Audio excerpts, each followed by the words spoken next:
Good to have you with us. You're watching The Big Story with me, Avni Raja. We're making a start here with the latest developments as far as the Karnataka Contractor suicide case is concerned. Now, Karnataka Rural Development Minister Eshwarappa has been booked along with two of his aides for abetment to suicide of this contractor who actually leveled corruption allegations against him. Now, speaking to Mirror Now, the minister denied any involvement and rules out stepping down from his post. The minister also questioned the veracity of the WhatsApp note left to the family members by the deceased. Listen in. ये संतोष पाटिल ऐसा without norms उनको payment करने के लिए पूछ रहा है, ये नहीं होगा। नंबर 1। नंबर 2, डेथ नोट उनके पास वो बॉडी के साथ नहीं था, वो ये व्हाट्सएप में टाइपिंग का एक लेटर, वो डेथ नोट नहीं है। इस्तीफा पूछ रहा है, डेफिनेटली मैं इस्तीफा तो नहीं देगा।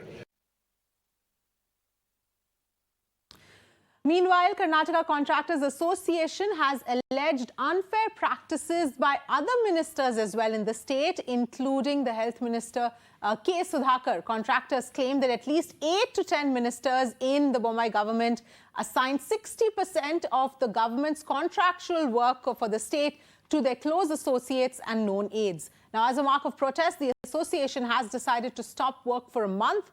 Our correspondent Neha Hebbale spoke to the president of the association, who has demanded compensation and preference for local contractors. What are the demands, sir, of the association? Reduce the contract, reduce the corruption, as well as give a permanence to the local contractors and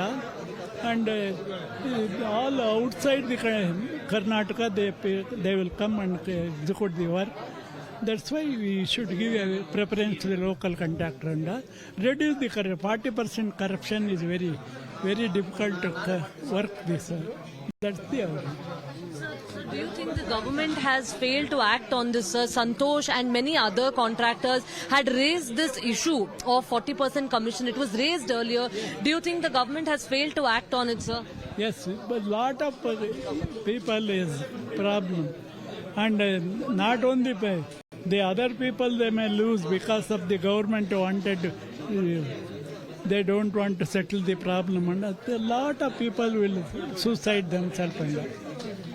So this is a very serious allegation, sir. 40% commission being collected. From how long has this been there, sir? For how long have been first time? Last 6 months we are fighting. The government has not taken this one. 40% corruption means they should have taken the action on this. They have not taken it. We demand the government to take action on this one. Okay. Sir, now one last question, sir. Because of this, Santosh had to commit suicide, sir. This was very unfortunate. He had no other option. Are you going to be putting a demand so that no others have to lose their life like this again? We demand 2 crores money per him, and whatever the pending bills is there, it should be really cleared. Now, we're going to look at several angles in this entire incident. But first, let's just look at what this WhatsApp message in question was that this contractor actually sent out before he took his own life. Now, essentially, we'll pull up those graphics for you. The message says, Minister K.S. Eshwarappa is solely responsible for my death. I'm taking this decision, keeping my aspirations aside. This is the message that was sent out by the deceased before he died. In fact, let me also go across here to Neha, who's joining us for more details on this.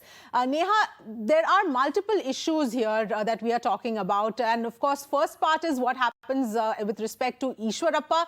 The other part is with respect to the allegations, which seems to have opened up a bigger Pandora's box. And, you know, these allegations against so many of the other ministers as well.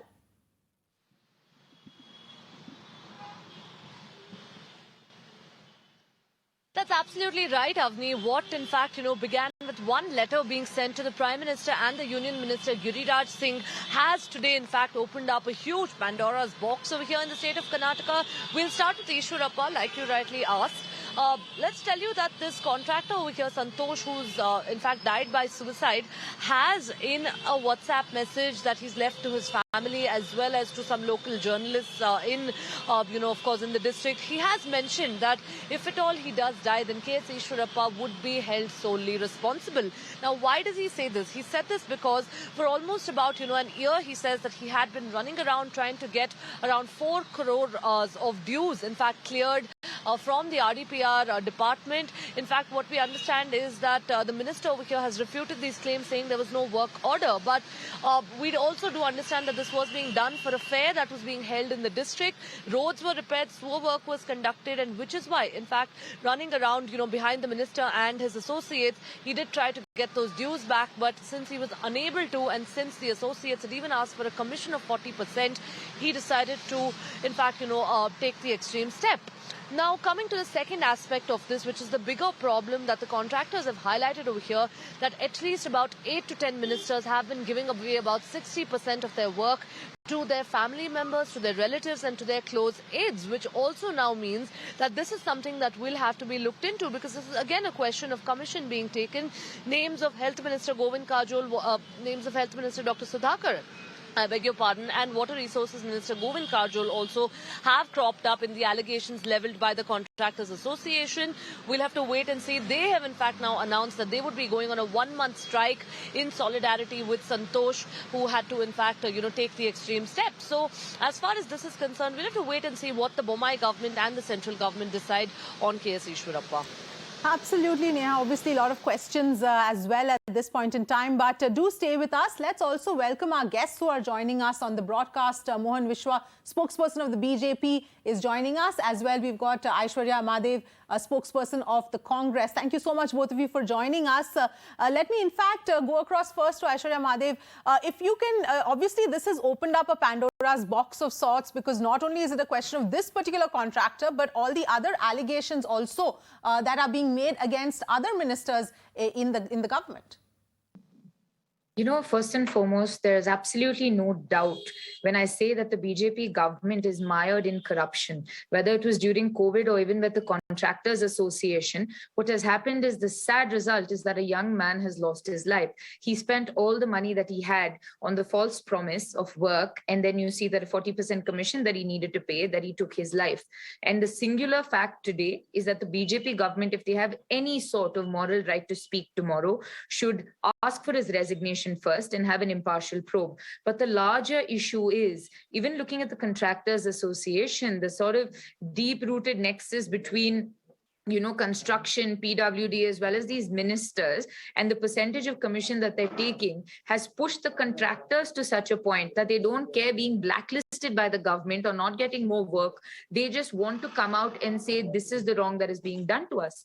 The last I remember, from whenever the BJP has been in power in Karnataka, this is what you see. They indulge in corruption, absolutely no work for the well-being of the people. And today a young man has lost his life, and everybody is looking at the whataboutery on trying to pin it and say, it is political. Absolutely not. A death is a death, a wrong is a wrong, and a betment to suicide is a betment to suicide. And it does not matter who Mr. Eshwarappa is. The fact is, if he is wrong, a probe should obviously take action against him. Yes, absolutely. And Mr. Vishwa, if you would like to come in here as well in terms of whether or not Eshwarappa is going to be asked to step down because he has flatly refused to at this point in time. See, this is still an allegation. The bankrupt Congress party, if you see just 5-6 months back, the Congress party's spokesperson or somebody from the media team, Mr. Salim and Mr. Ugrappa, has openly alleged against Mr. D.K. Shivkumar, who is KPCC president, of taking 12% commission. What did Congress do by then? And also the Congress ex-MLA, Mr. Kulkarni, who is from Hubli, Dharwad, he was accused of murder of a ZP member of his own party. What did Congress do then? So Congress is the most corrupt party in Karnataka, and they don't have any moral right to talk against our government. And the additional commissioner of RDPR has clearly confirmed that no orders like that has been issued to Mr. Santosh Patil like that. in Belgaum district. So without being issuing an order, how can he carry out a work? And also for his information, the place where the work has been carried out, the sitting MLA is from Congress. What was she was doing? She should be aware of the work which is going on, right? So this looks some sort of conspiracy by Congress. You know, they don't have any face to face the election. They are bringing conspiracy against our government. So since there is no absolute evidence or there is no basic evidence against allegation made, it's truly an allegation by the Congress. Nothing is going to happen by Congress because of this. It's truly a conspiracy built by Congress. All right, I have a question for you on that point. But before that, we've got some breaking news. Would request both of you to please stay on with us. Let's move on to breaking news first.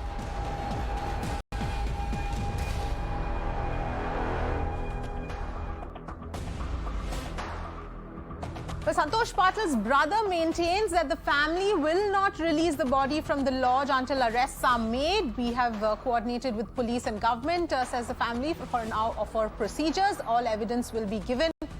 What the WhatsApp call, etc., is what is being said. No one has been arrested, has arrested the accused till now. If arrests are not made, we will not move the body from the lodge. That is the word coming in from the family of Santosh Patil. In fact, his brother is what we understand. Neha is still with us. All right, let's first listen in and then go to Neha. ಇಲಾಖೆಯವರಿಗೆ ಸಂಪೂರ್ಣ ಸಹಕಾರ ಕೊಟ್ಟಿದ್ದೇವೆ. ಸಹಕಾರ ಕೊಟ್ಟಿದ್ದಕ್ಕೆ ಇಲ್ಲಿ ಮಟ್ಟ ಯಾವ್ಯಾವ procedure ಆಗಿದಾವೆ ಎಲ್ಲ ಕಂಪ್ಲೀಟ್ ಆಗಿದಾವೆ. ಎರಡನೇದು ಅವ್ರು ಏನು ವಾಟ್ಸಪ್ ಕಾಲ್ ಹೋಗಿತ್ತು, ಏನೇನು ಬಿಟ್ಟಿದ್ದಾನೋ ಎಲ್ಲರೂ ರೆಕಾರ್ಡ್ಸು ಎಲ್ಲ ಎವಿಡೆನ್ಸು ಏನಿದ್ದು ಎಲ್ಲ ನಮ್ಮ ಮೊಬೈಲಲ್ಲಿ ಇದು ಆಗಿದೆ.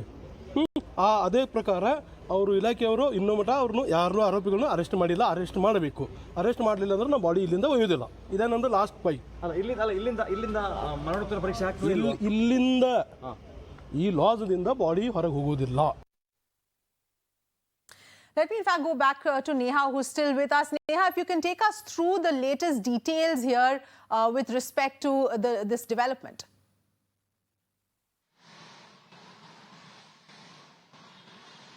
Yes, Avni, we just heard from Prashant Patil, the brother of Santosh Patil, and the family over here maintaining that, they aren't going to release the mortal remains, or they're not going to release the body of Santosh until such time that arrests are made. Let's tell you, the FIR was filed, in fact, last night or early this morning. It has been, more than 24 hours now, well past more than 24 hours now since Santosh died. But despite that, no arrests have come in. And what's important is that the distraught family over here is stating that, until such time that at least one arrest comes through, they're not going to release the body. We must understand over here, Avni, that it has been a good couple of hours now. The post-mortem is yet to, be conducted while the FSL teams had visited the spot. They've collected all the evidence that they had to collect. It's imperative that it's not only Mr. K.S. Eshwarappa who's been named in the FIR, but also two of his associates, Ramesh and Basavaraj as well. So they will also have to, of course, be interrogated. Pressure has been mounting on both the Karnataka government and the Karnataka police over here to either, of course, at least sack the minister from the cabinet, or until such time that at least some arrests come through. So we'll really have to wait and see as to where this is headed and whether the police and the government, of course, in this regard are going to be taking a decision and whether any arrests come through. All right, Neha, thank you so much for getting us all of those details. Like you said, we'll have to wait and see what happens going forward. But let me go back to my guests who are still with us at this point in time. And let me first go across to Mohan Vishwa. Mr. Vishwa, you were talking about, the politics and how this is a conspiracy. But my question to you is, with respect to these allegations, these are grave allegations that have been made, not just about Eshwarappa, but about other ministers as well. Are you going to be doing anything to look into these allegations right now? Definitely. When the letter has been sent to Prime Minister Modi, so CM Bommai reacted immediately to seek an information, and the information has been taken from them. So just because there are some people who are making allegations against our minister, it doesn't mean that those allegations are true. So whatever should be done from the government has been done already, and it's going on. And in this case also, the police is there and judiciary is there. A fair investigation will be carried out. All right, Aishwarya, do you believe that this is enough, and this kind of an investigation is going to be fair and unbiased, given the fact, the gravity of the situation at this point in time? At the end of the day, all said and done, one person has lost his life.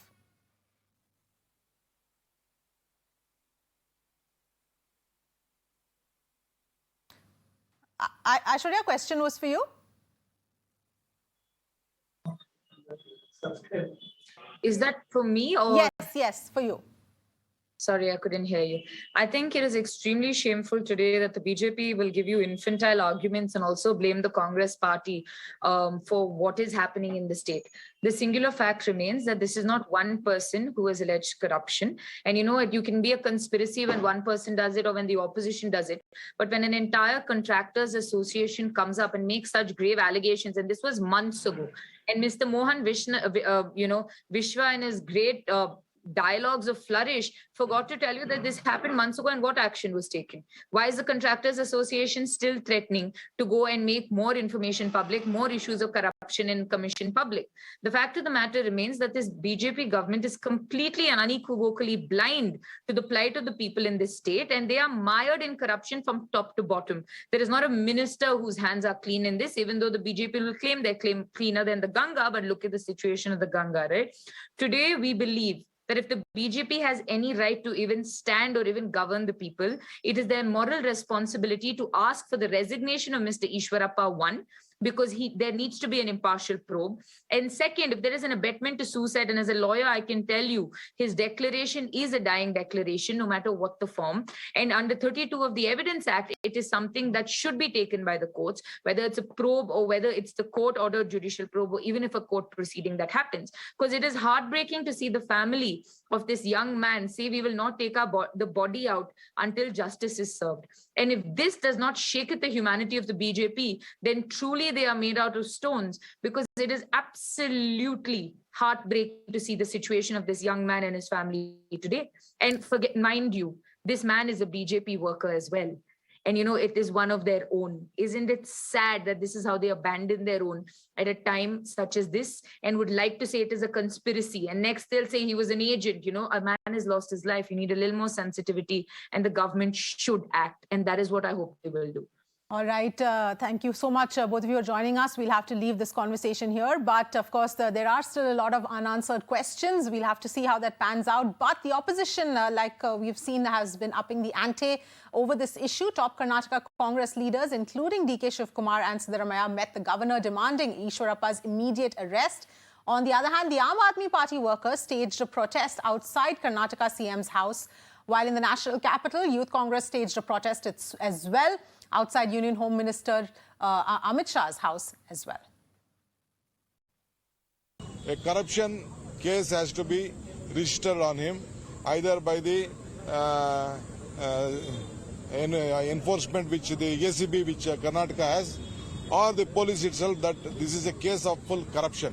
First corruption, second amendment, this has to be done, and he has to be immediately arrested. Next, the dismissal of the government from the government is the next point. First, he has to be arrested. There is no question. No time has to be wasted. A clear case. The law has to be, the law of this land has to be enforced. So we have appealed to the governor of Karnataka that you have to give a direction and you have to dismiss him immediately, arrest him. The governor was very kind enough to hear to us, give us time, and he said that he is going to inform the concerned authorities.